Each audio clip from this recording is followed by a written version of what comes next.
Talk it soon.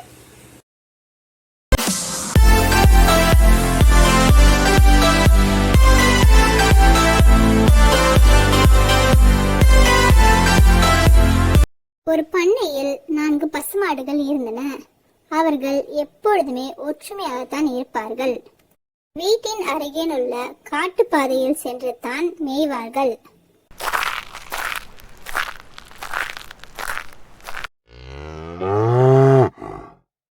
ஒரு சிங்கம் இவர்களை கவனித்து வந்தது. 4 பசுமாடுகளும் ஒற்றுமையாக இருப்பதால் சிங்கத்தால் அவர்களை நெருங்க முடியவில்லை. இந்த உணவு ரொம்ப சுவையா இருக்குல்ல. இந்த பொருட்கள் கூட ரொம்ப டேஸ்டா இருக்குப்பா. ஐயோ அம்மா போச்சே, ஆளு விடுங்கடா சாமி. சிங்கம் பசுமாடுகளை நெருங்கும் பொழுது 4 பசுமாடுகளும் சேர்ந்து சிங்கத்தை விரட்டி அடித்து விட்டது. சிங்கம் பயந்து ஓடியது. சில நாட்கள் கழித்து இவங்கள எப்படியாவது வேட்டையாடி சாப்பிடணும். 4 பேரும் ஒன்னாவே இருக்காங்க.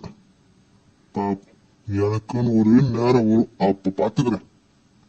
சில நாட்கள் கழித்து பசுமாடுகள் பண்ணையிலிருந்து கிளம்பும் பொழுதே சண்டையிட்டுக் கொண்டு கிளம்பின.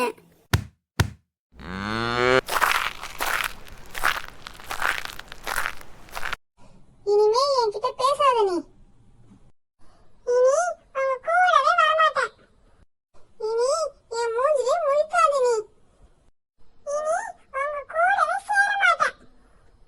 பசுமாடுகளும் சண்டையிட்டுக் கொண்டதால் ஆளுக்கு ஒரு திசையில் மேய தொடங்கின.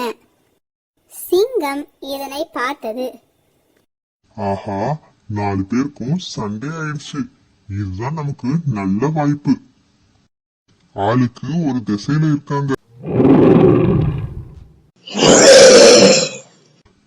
சிங்கம் பசுமாடுகளின் மேல் பாய்ந்து வேட்டையாடி கொன்றது. 4 பசுமாடுகளும் ஒற்றுமையாக இருந்த வரையில் அவர்களுக்குள் ஒன்றும் ஆகவில்லை. அவர்கள் இடையே சண்டை ஏற்பட்டதால் பிரிவு வந்தது. இந்த வாய்ப்பை சிங்கம் உபயோகித்துக் கொண்டது.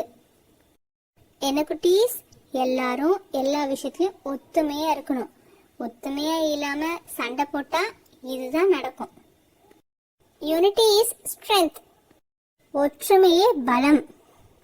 நாம ஃப்ரெண்ட்ஸோட எப்பயும் ஒத்துமையா ஒன்னா இருக்கணும். என்ன குட்டீஸ்?